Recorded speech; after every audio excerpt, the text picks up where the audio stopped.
The rain had not touched Red Mesa in almost 6 months. Dust clung to everything: boots, shutters, hearts.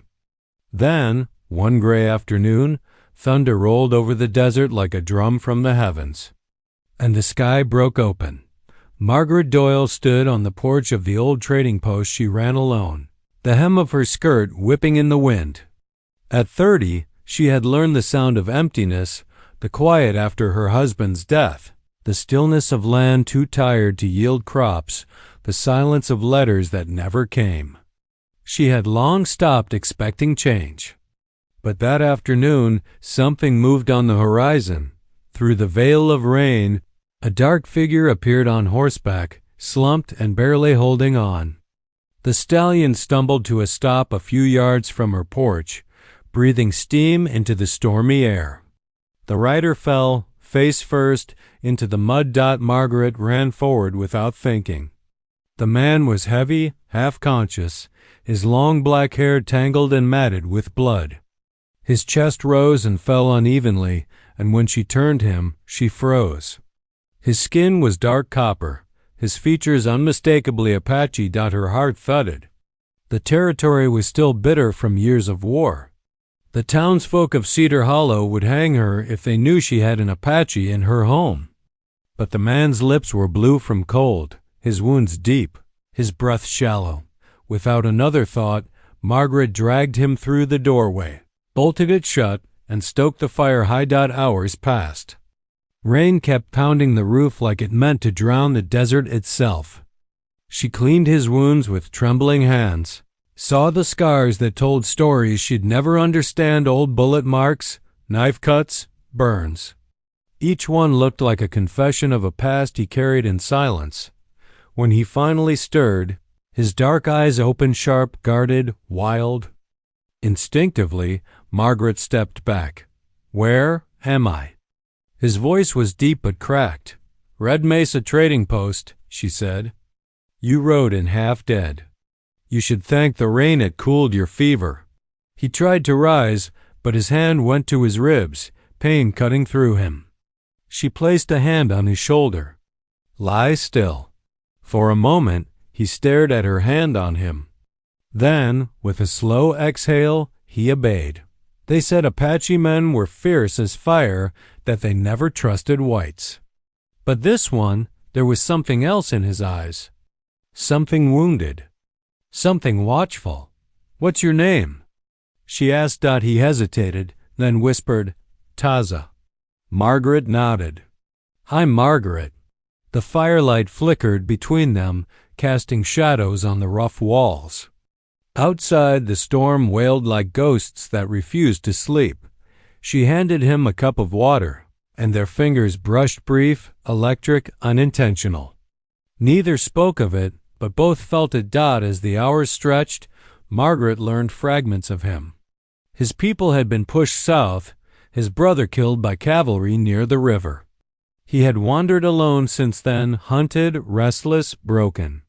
She told him nothing of herself, only that she kept his post for passing riders, though few ever came. The wind died near midnight.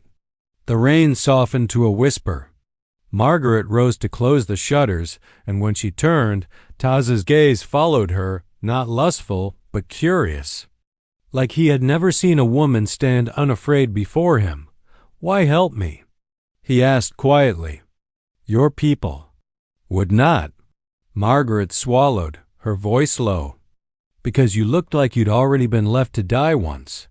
He said nothing after that, only watched her with an unreadable calm. When she blew out the lantern, only the fire remained gold and slow.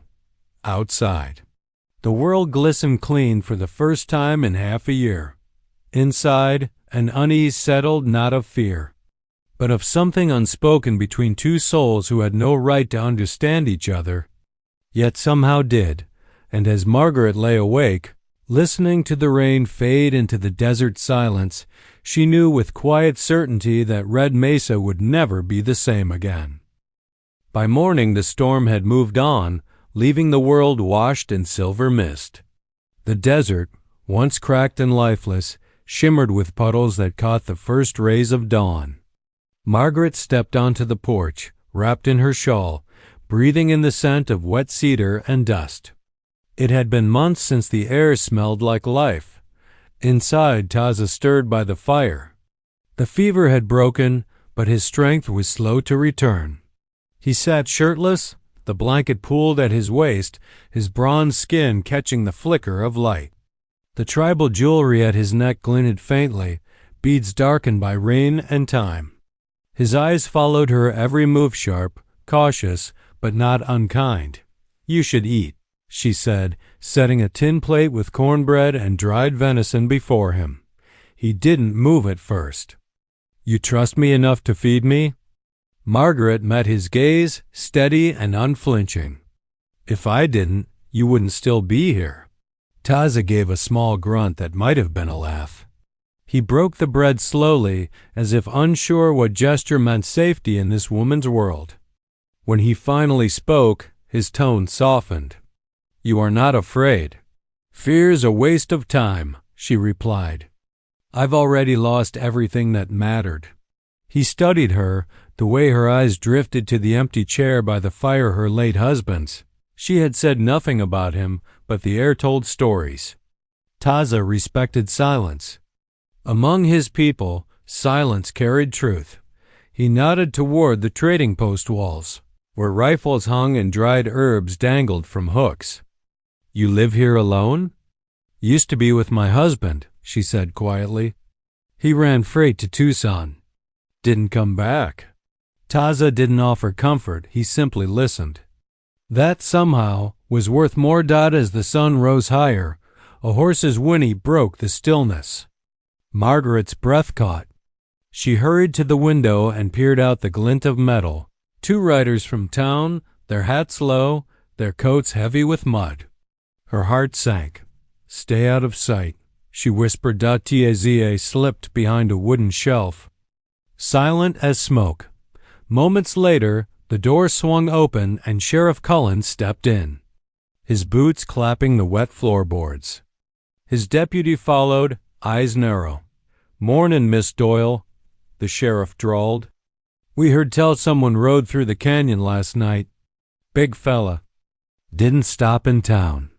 You see anyone?" Margaret's pulse hammered in her ears. "Just the storm," she said smoothly. "And you know storms don't stop to talk." The deputy's eyes drifted to the floor, to the faint trail of wet footprints leading toward the back. "Storm walks in boots now, does it?" Cullen shot him a look, then turned back to Margaret. "You be careful out here. Word is some Apache raiders broke loose from the reservation. They ain't friendly." Margaret forced a polite smile. "Neither's the weather." The men left after a tense minute, their horses splashing through the muddy road. Margaret waited until the sound faded, then turned to where Taza stood, half hidden behind the shelves. "You brought danger to my door," she whispered. Taza met her eyes. "Danger follows me, but I will not let it fall on you." Her anger wavered under the weight of his words. There was no arrogance in them, only quiet promise. He stepped closer, his height casting a shadow over her. The scent of smoke and rain lingered on his skin. "You saved me," he said. "Now I owe you my life. I didn't ask for it. I give it anyway." Something in his tone, low, certain, raw, made her chest tighten. For a long moment, neither spoke. The wind hummed through the cracks, carrying the scent of wet earth. Then Taza reached for his knife and pressed it into her hands. Its handle was carved from antler, the blade notched but cared for. "Keep this," he said. "If I fall again, use it before they find you." Margaret hesitated, the metal cool in her palm. "You expect me to kill with this?" "I expect you to survive." Their eyes locked, and for the first time, she saw the man beneath the warrior, the weary soul of someone who had lost as much as she had. Outside, the sky cleared, the last drops of rain glinting on the desert stones. Inside, between a widow and a hunted man, something fragile and forbidden began to take root, and as Margaret turned away to hide the tremor in her hands, She wondered if it was mercy or something far more dangerous that had kept her from letting him die. The next morning broke sharp and gold, the kind of sunrise that made the desert look like it had never known sorrow. But Red Mesa had learned to keep secrets, and so had Margaret Doyle. She rose early, the air still cool from last night's storm. Taza was already awake, standing outside barefoot, his broad frame outlined against the vast canyon. The early light gilded his skin, tracing the muscles of his shoulders, the curve of his back, the dark strands of his hair that fell over the turquoise beads resting at his collarbone. He was studying the ground. Margaret stepped out onto the porch. "What is it?"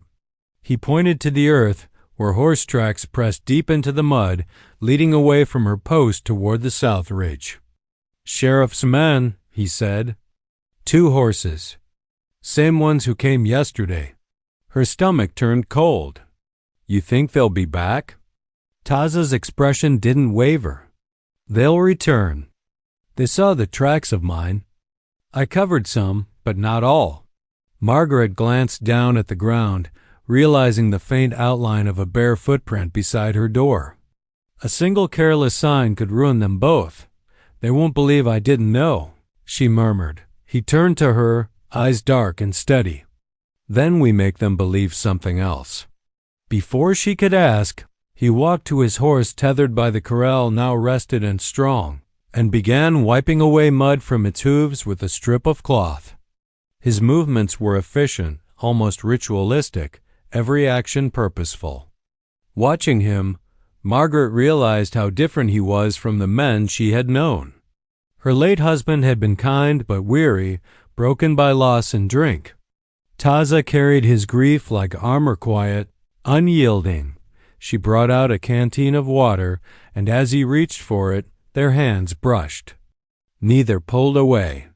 The touch lingered simple, wordless, full of what neither dared to name. A shadow crossed her face. "Taza, what did you mean when you said they'll return? Why would the sheriff care so much?" He hesitated. "Because I was not running from soldiers. I was running from my own people." Margaret froze. "Your own?" He nodded slowly. "The war chiefs made peace with the White Army. But some of us did not accept. My brother wanted vengeance. He raided a freight train near Tucson. I stopped him. He died because of it." The air thickened between them. Taza's voice lowered. "They call me traitor. Both sides want me gone." Margaret looked at him, torn between fear and awe. "Then why come here?" "Because," he said quietly, "rain finds the lowest ground, and I was the lowest a man could fall." Silence fell, broken only by the cry of a distant hawk. Margaret swallowed hard, her throat tight. "If the sheriff learns what you are, he already suspects," Taza interrupted gently. "But I can leave before he returns." The idea struck her like a blade. Leave. The word shouldn't have hurt, but it did. She wanted to tell him to stay, that this place had been a tomb until he rode in from the storm. But pride sealed her lips. Instead, she said, "You can't ride yet. You're still weak." His gaze softened. "You want me to stay?" Her heartbeat stumbled. "I want you alive. That's all." A faint smile curved his lips, rare and fleeting. "That is enough." That evening, Margaret went to fetch firewood behind the post, her skirt brushing through wet sagebrush. When she returned, Taza was standing by the doorway, knife in hand, every muscle tense. "What is it?" She whispered. He motioned to the edge of the clearing. There, half hidden behind mesquite, were fresh hoof prints, 3 horses this time. And something glinted in the mud. A dropped badge. Margaret's breath caught. "The sheriff." Taza nodded grimly. "They are watching." As the sun bled red across the horizon, Margaret's pulse raced. She knew they couldn't hide forever. Yet as she looked at Taza, bare-chested, scarred, defiant, something within her refused to let him go. For the first time since her husband's death, she felt alive, not safe, not peaceful, but alive. The rain had washed the world clean, but now danger would bring the storm back again. And deep down, in the quiet chambers of her heart, Margaret knew, the next time the sky broke open, it would not just be the desert that burned, it would be them. By noon the next day, the desert had turned hot again, the rain now only a memory. The air shimmered above the red rocks, and the smell of wet dust faded into the dry wind. Margaret moved through the trading post restlessly, pretending to sort goods while her heart kept listening for hoofbeats. Taza was outside, repairing the corral fence, bare-chested beneath the sun. Sweat ran down his neck and across the hard lines of his shoulders, glinting off the beads and silver that hung against his skin. Every stroke of the hammer echoed through the still air. Margaret tried not to watch, but her eyes betrayed her. There was something about the way he moved, precise, powerful, calm, that made the quiet of her years crumble. The man was a storm in human form, and she didn't know whether to flee or reach out. When the sound of distant horses finally came, both froze. Margaret's pulse jumped. "It's them," she whispered. Taza's hand went to the knife at his waist. "Go inside. Say nothing." Before she could respond, 3 riders appeared through the heat haze. Sheriff Cullen in front, his deputy and another man behind. Their horses stopped at the porch, dust rising around them. Cullen tipped his hat, eyes sharp. "Mornin', Miss Doyle," he said with a smile that didn't reach his eyes. "Heard you had company again." Margaret forced calm. "Company?" "Tracks," the sheriff said. "Fresh ones near your corral. Big feet, bare. Looks like an Apache's." Her voice didn't shake. "You think I'd hide one here?" He looked past her, toward the corral, where the fence still stood damp from repair. His gaze lingered on the hammer resting on the post. Then he smiled thinly. "I think you do what you thought was right. That's the kind of woman you are."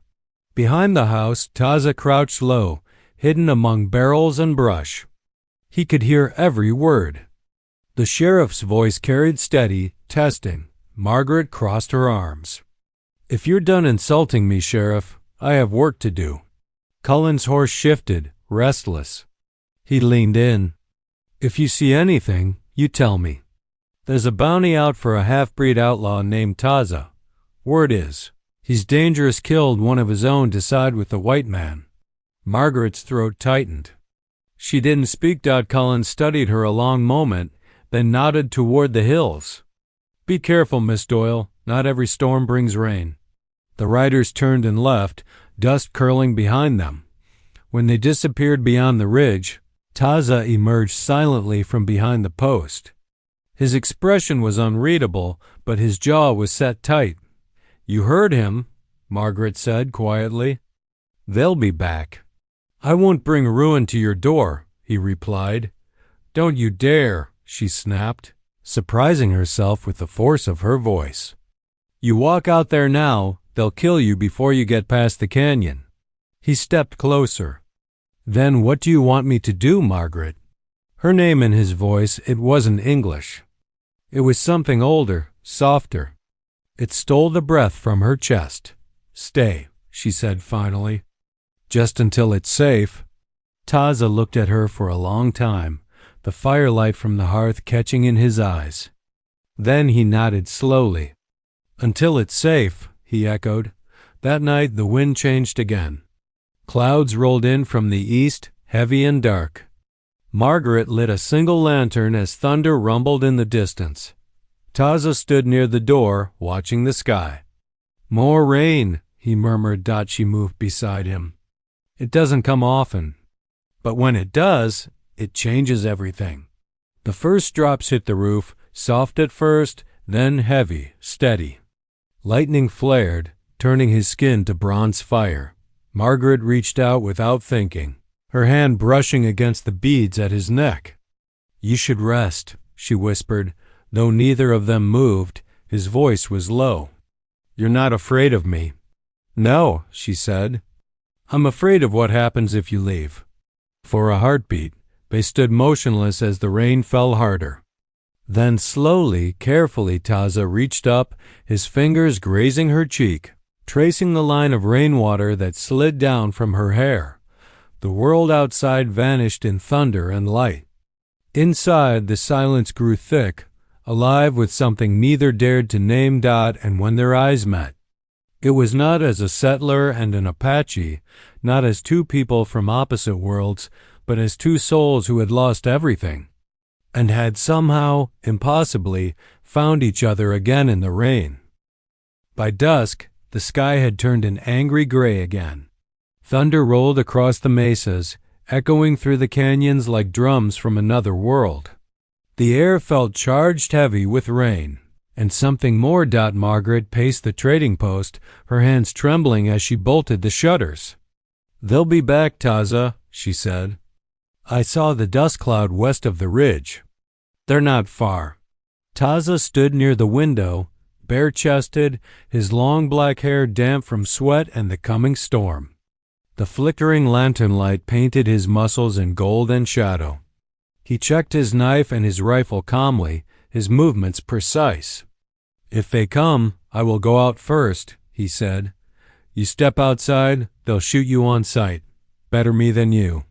The words stung, but Margaret refused to let them land. "You're not dying on my doorstep." His eyes softened, dark, solemn, searching. "You saved me when no one else would. That cannot be repaid." Lightning flashed outside, white against the desert's red bones. For a heartbeat, his figure looked carved from the storm itself. "Don't you understand?" She whispered. "You've already repaid it." He turned toward her slowly. "How?" "By making me feel alive again." Silence fell deep, endless. The rain came in sheets, hammering the roof. Margaret's breath hitched as thunder shook the windows.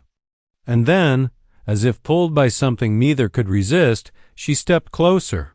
"Taza." He reached out, his hand brushing her hair back, fingers lingering at her neck. "You should not," he said softly.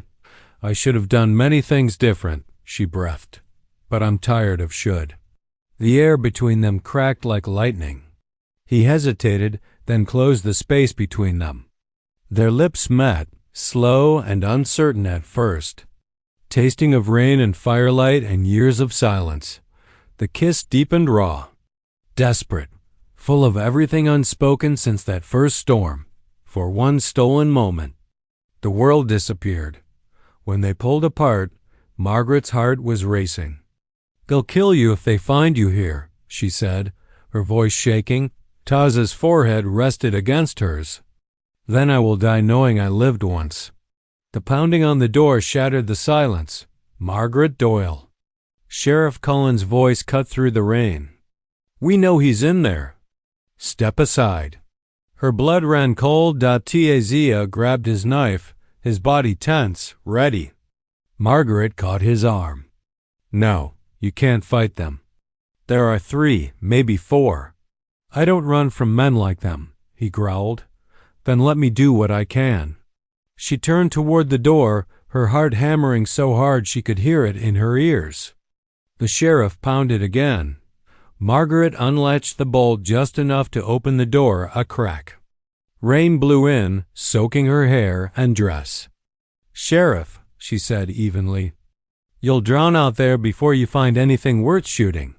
Cullen's eyes were cold beneath his hat. "Step aside, ma'am. You'll find nothing here but a widow and a pile of old grain." The deputy leaned forward. "Then you won't mind if we look." Before she could answer, a crash sounded from behind the back window bursting open. One deputy had gone around the rear. Taza lunged forward, silent as a panther, catching the man before his boots hit the floor. A single motion, the knife to the throat, but not deep enough to kill, just to silence. Margaret gasped as the deputy dropped his gun. "Go," she whispered. "They'll hear." Taza met her eyes. "If I leave, they'll burn this place after." Lightning lit his face, fierce, resolute, beautiful in a way that broke her heart. Then what? She asked. Then we fight, he said simply. Rain poured harder, wind shrieking through the cracks. Sheriff Cullen shouted from the porch, "Taza, you come out now and die clean, or I'll hang her beside you." Margaret froze. Taza's jaw clenched. His hand tightened on the knife. "He won't touch you." And before she could stop him, he pushed the door open, stepping into the storm bare-chested. Rain slashing across his skin, thunder exploding overhead. Margaret screamed his name. But the wind swallowed it. The rain had brought him to her once before.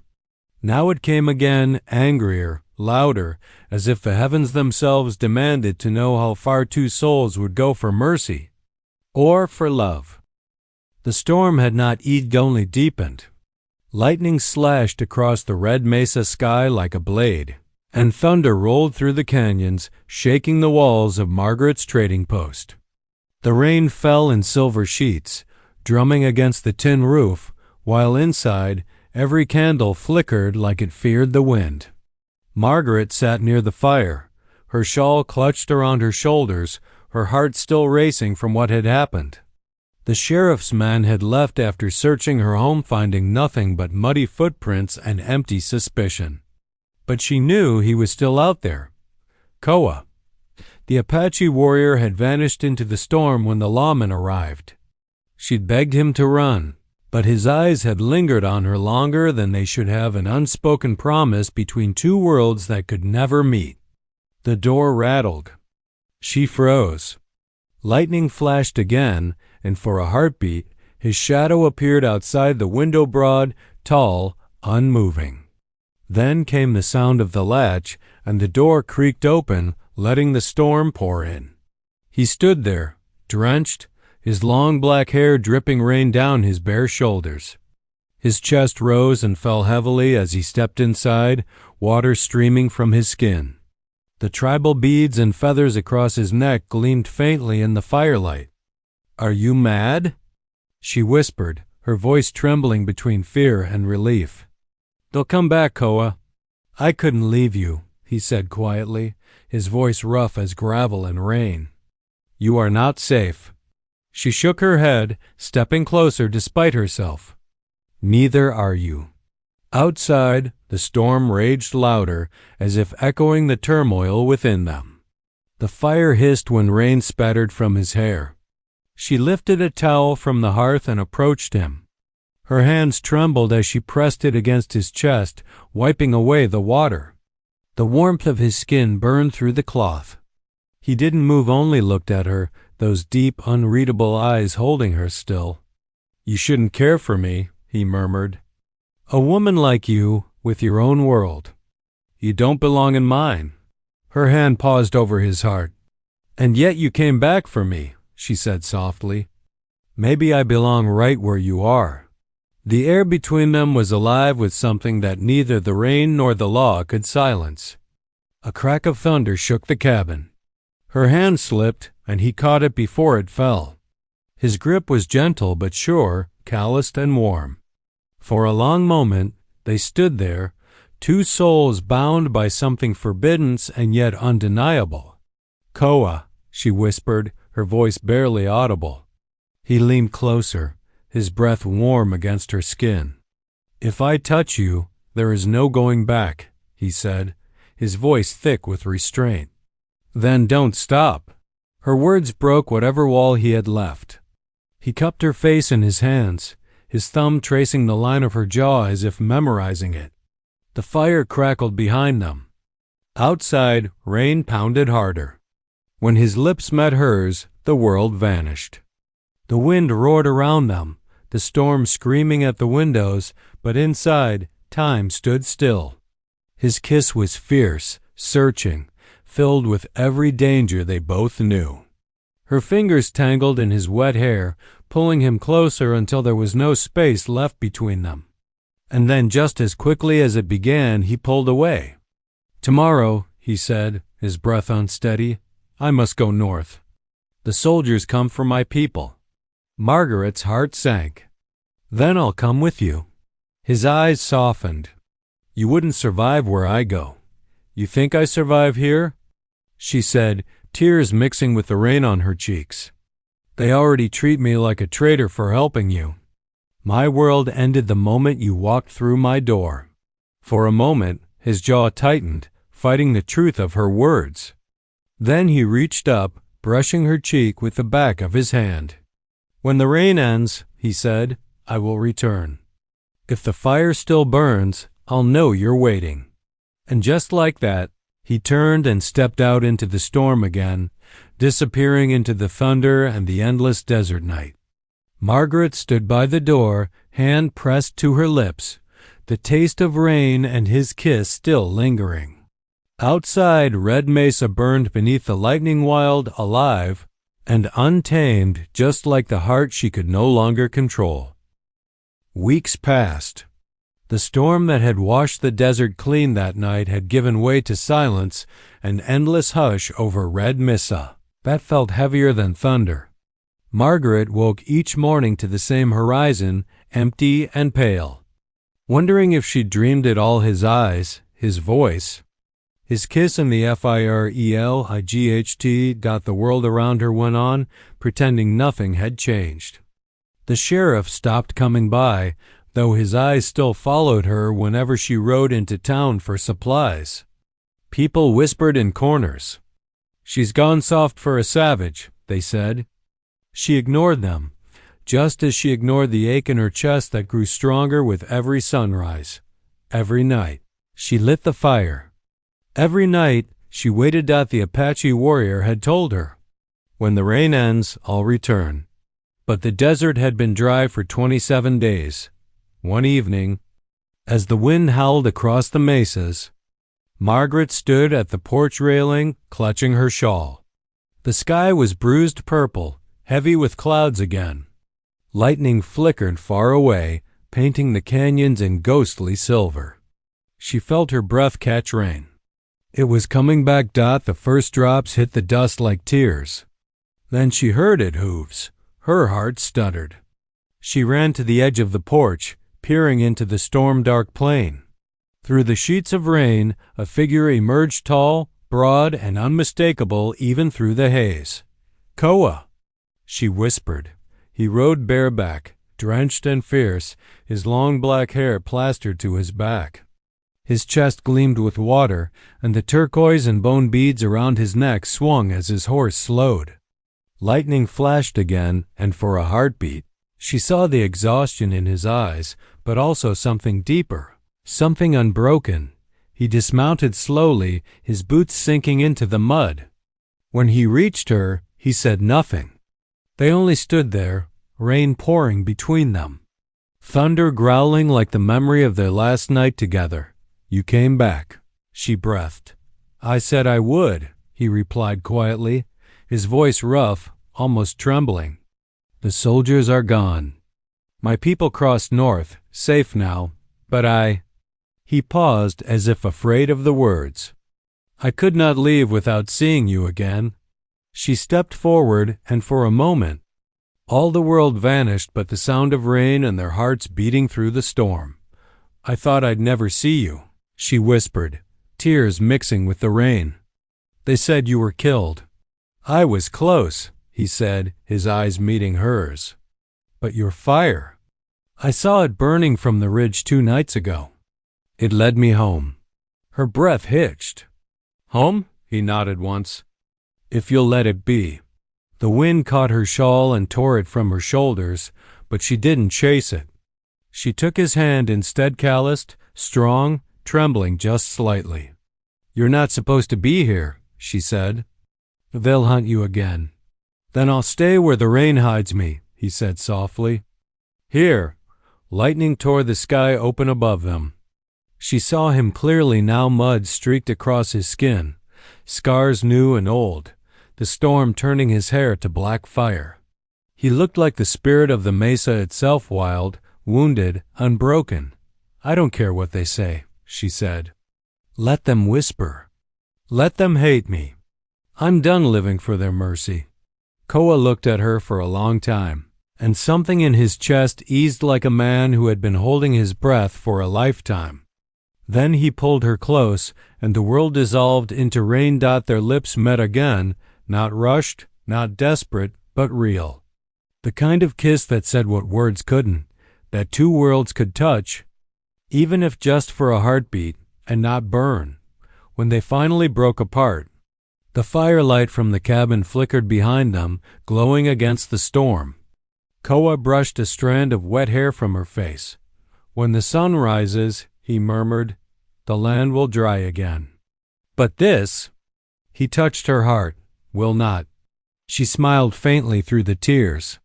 "Then stay till morning." And he did. They spent that night in silence, sitting by the hearth while the storm sang outside. When dawn came, Red Mesa shimmered with gold over the drenched earth. The rain had washed away the tracks, the hate, and perhaps even their sins. By the fire's glow, his hand found hers again.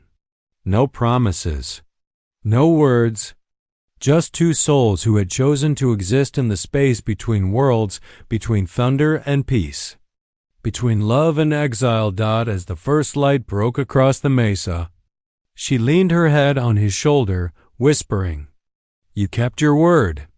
And for the first time, Koa smiled. The rain had returned, and so had he.